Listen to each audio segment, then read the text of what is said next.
Kwanza ningependa kumshukuru Mwenyezi Mungu kujalia hapa tulipo tukiwa salama na afya njema.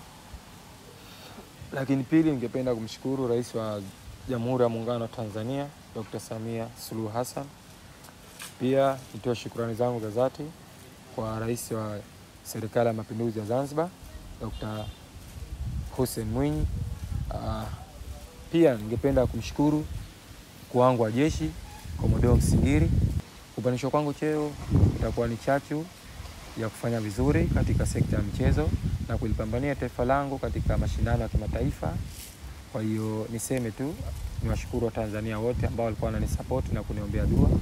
Mimi mpambanaji wao, nitaendelea kutumikia cheo changu hichi kipya na kuwa kiongozi kwa wenzangu na kuwa mfano wa kuigwa na kuendeleza nidhamu, sababu uaskari ni nidhamu. Kwa hiyo nitaendeleza nidhamu yangu ndani na nje ya nchi.